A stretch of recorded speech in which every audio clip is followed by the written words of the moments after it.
getting a building energy rating cert for your property. So a building energy rating cert is a legal requirement if you're buying or selling a home in Ireland.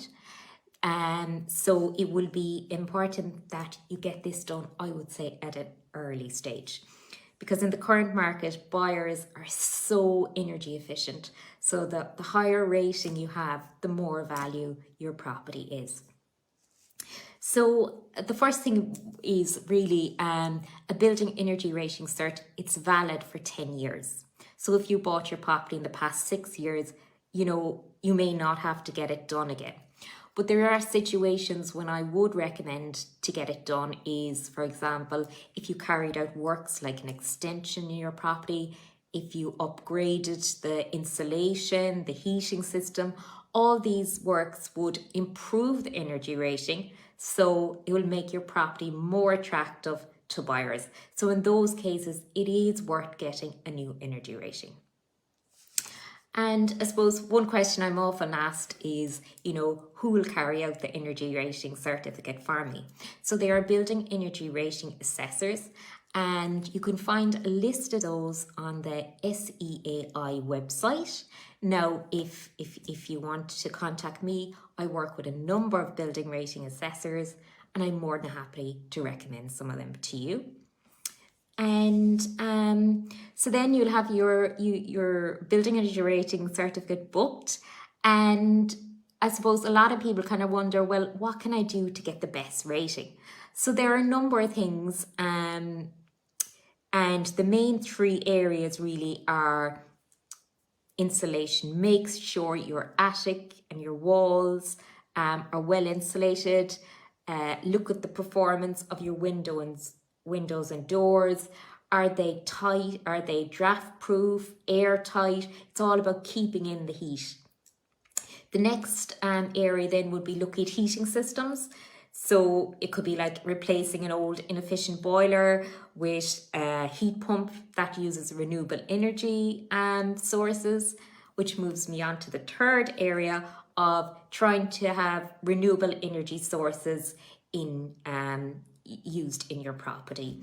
So it could be done through solar power for your hot water or your electricity. So the main 3 areas to improve your building energy rating are through insulation, through heating systems, and generating renewable energy.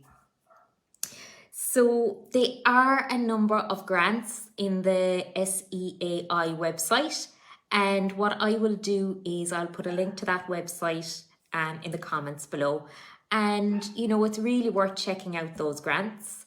But what's really important is if you do get some work done, that you retain all the costs on your receipts, your certificates, invoices, specifications of the work you got done, because you will need to give those to the assessor when you're getting a new energy rating done. And look, they all, it definitely costs money. There's no doubt about it in the end of the day, but we're talking about the long sustainability of a building. But if you said to me, look, I'm not in a position to, my budget doesn't allow me to spend that much money on energy rating, or you don't have the time, what kind of tips can you do that are kind of cost effective and won't take a lot of time?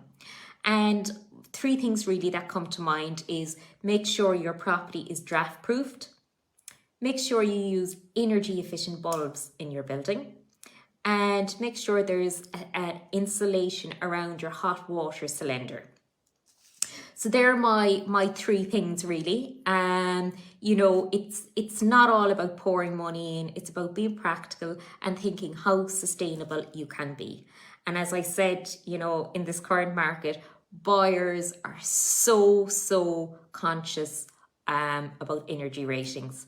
So if you want to get the premium price for your property, you really would need to work on using as much energy efficient tools as you can in your property. So I've also wrote a blog on how to make your on how to make your home more energy efficient. So I'll put a link to to that blog in the comments below as well. And that may be of help to you, even if you're not selling your home. You know, we all want to reduce our energy costs, so do take a read of it. So as I say, that's my tip for today, is when you're selling your home, you will need to get a building energy rating certificate. Now, I'll be back tomorrow with more tips, but if you have any questions in the meantime, do pop them in the comments below or direct message me. So look forward to tips 3 tomorrow. Talk to you then.